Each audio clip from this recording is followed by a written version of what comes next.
Laurent Ozon, vous avez tweeté sur l'attentat de Charlie Hebdo, c'est un peu l'incendie du Reichstag. Vous pouvez préciser?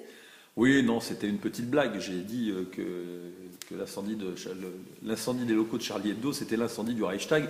Non pas parce qu'on est en 1933 et non pas parce qu'on est en Allemagne évidemment, mais parce que dans un cas comme dans l'autre, on voyait pas très bien qui était à l'origine du problème. On savait pas exactement qui avait mis le feu au Reichstag à l'époque. On subodorait que c'était un militant communiste. En tout cas, c'est ce que les journaux nationaux socialistes répétaient à longueur de temps. Mais on n'était pas vraiment sûr des raisons de l'incendie du Reichstag, mais on voyait très bien à qui ça allait profiter, en l'occurrence aux nazis. Donc aujourd'hui, on ne voit pas très bien exactement qui a mis le feu aux locaux de Charlie Hebdo, mais on voit bien à qui ça va profiter, et ça va profiter globalement à la caste, c'est-à-dire à l'oligarchie, qui cherche à nous imposer le monopole de la liberté d'expression, son monopole de la liberté d'expression, et son droit à pouvoir insulter, à pouvoir remettre en question et à pouvoir s'attaquer à tout ce qui fait sens, tout ce qui fait sacré, tout ce qui fait norme, tout ce qui fait valeur pour les autres groupes humains que le leur. Donc vous rangez dans ces droits le droit au blasphème invoqué par SOS Racisme pour défendre Charlie Hebdo. Oui, mais ça, c'est de la rigolade. SOS Racisme défendant le droit au blasphème, eh bien, qu'on les prenne au mot. SOS Racisme défendeur de la liberté d'expression, on aura tout entendu. Cette officine s'occupe depuis 15 ans ou 20 ans qu'elle existe, ne s'occupe que de bâillonner la liberté de parole en France. Je veux dire, c'est l'officine numéro 1 qui vise à empêcher la liberté, précisément, la liberté de parole de pouvoir s'exprimer en France. Donc quand on entend manifester aujourd'hui SOS Racisme pour la liberté de parole, il faut entendre qu'ils manifestent non pas pour la liberté de parole, mais pour leur liberté de parole, ou plutôt pour la liberté de parole de la caste, c'est-à-dire de l'oligarchie, en clair pour la liberté de la caste de pouvoir continuer à agresser, de pouvoir continuer à mépriser, de pouvoir continuer à moquer tout ce qui est considéré comme sacré par les autres groupes humains qui n'en sont pas. Ils veulent s'arroger en quelque sorte le monopole de la liberté d'expression, et lorsqu'ils manifestent pour la liberté d'expression, ne vous y trompez pas, ils manifestent pour leur liberté d'expression, puisqu'on sait qu'SOS Racisme est depuis de nombreuses années la principale organisation qui vise précisément à bâillonner la liberté d'expression pour tout un chacun et pour tout un tas de choses, que ce soit dans le domaine historique, etc., etc. C'est quand même eux qui ont cherché à imposer les CV blancs, ce sont eux qui organisent des campagnes de profilage dans les boîtes de nuit pour s'assurer que ce sont eux qui attaquent systématiquement un journaliste, un parfumeur, un homme politique ou n'importe qui à partir du moment où il a formulé une expression qui n'est pas trop exactement, qui pourrait laisser penser qu'éventuellement il penserait du mal de un tel ou un tel. En clair, ces gens-là font des procès à tour de bras et essayent de faire condamner pécuniairement parlant, se portent partie civile dans tous les procès qui visent à réprimer précisément les écarts de parole ou la libre parole de qui bon leur semble, et ce sont ces gens-là aujourd'hui qui manifestent sur le pavé parisien pour demander la liberté de droit au blasphème et la liberté d'expression. Mais c'est surréaliste, c'est complètement surréaliste. Enfin, justement, si on en revient à la couverture de Charlie Hebdo qui leur aura valu cet acte au minimum de vandalisme, en quoi cette couverture est-elle représentative de la ligne éditoriale de Charlie Hebdo? Elle est représentative parce que la ligne éditoriale de Charlie Hebdo, c'est la violence. C'est la violence faite à tous les groupes de population auxquels ils s'en prennent méthodiquement depuis des années, les catholiques très largement en tête, puisque les musulmans ne sont pas la cible préférée de Charlie Hebdo, mais les catholiques font les frais quasiment à chaque numéro de caricatures concernant la Vierge Marie, Jésus-Christ, des saints, etc., etc. La ligne éditoriale de Charlie Hebdo, fondamentalement, c'est de s'en prendre aux subjectivités collectives de groupes qui ne sont pas le leur. C'est-à-dire de s'en prendre fondamentalement à ce que d'autres groupes, les musulmans ou d'autres, en raison de leurs appartenances politiques, idéologiques, ethniques, religieuses, etc., considèrent comme beau, comme noble, comme sacré. Et c'est cette campagne d'hostilité, de dénonciation, cette campagne sous prétexte de l'humour, un humour à la Bigard, pas à la Desproges, référence scatologique à l'appui, eh bien cette forme d'humour-là, cette liberté de pouvoir insulter qui bon leur semble, en quelque sorte, est une campagne de haine permanente Et il est très surprenant qu'on puisse s'étonner du fait que certaines communautés visées, là en l'occurrence les musulmans qui sont visiblement un peu plus chatouilleux que les catholiques, qui font l'objet le plus souvent des attaques de Charlie Hebdo, on peut s'étonner que l'équipe de Charlie Hebdo, que l'oligarchie, finalement, soit surpris de cette attaque-là. Ce qui est très surprenant, c'est que ça n'avait pas eu lieu plus tôt.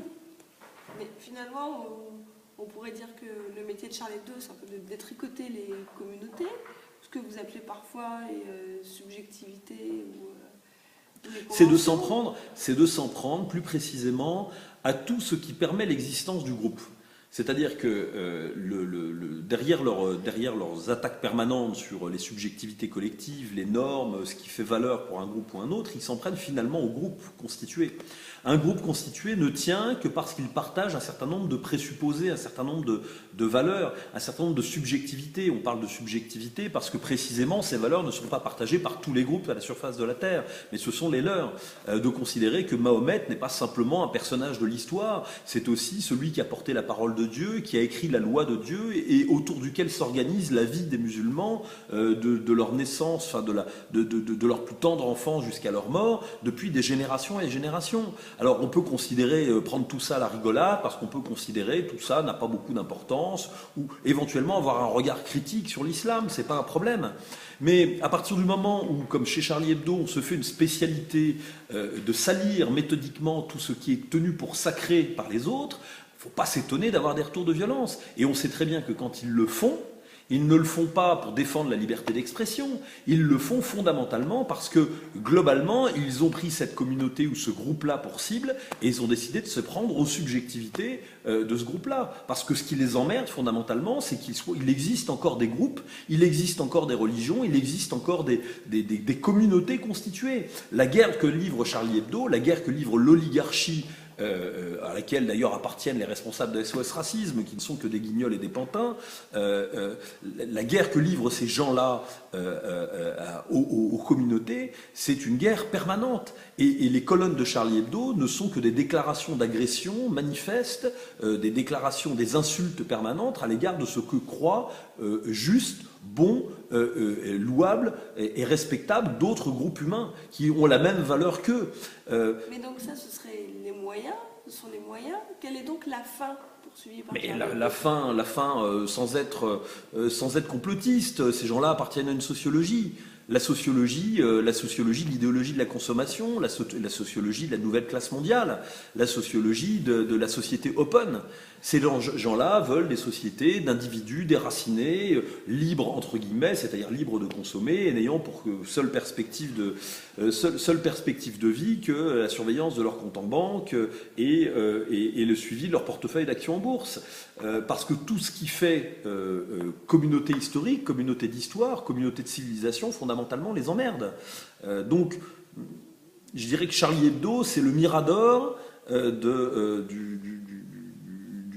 du système concentrationnaire idéologique de la société de consommation qui ne veut plus avoir affaire qu'à des individus. Donc finalement, cet attentat ou cet incendie ou cet acte criminel ne va pas du tout changer la ligne éditoriale de Charlie Hebdo, ne tiendra pas ses objectifs. Bien sûr que non. D'abord, c'est une réaction d'agacement, de défense, de violence totalement bien sûr inacceptable à l'égard d'une violence qui est faite quotidiennement à ces groupes-là et qu'on peut non pas justifier, mais au minimum comprendre à partir du moment où on s'intéresse aux causes et aux effets. Deuxièmement, elle ne dessert pas Charlie Hebdo, puisqu'elle le sert, elle n'est que le prolongement logique de la stratégie de Charlie Hebdo, qui est une stratégie de violence permanente faite aux groupes constitués, à leurs familles et aux membres de ces communautés-là.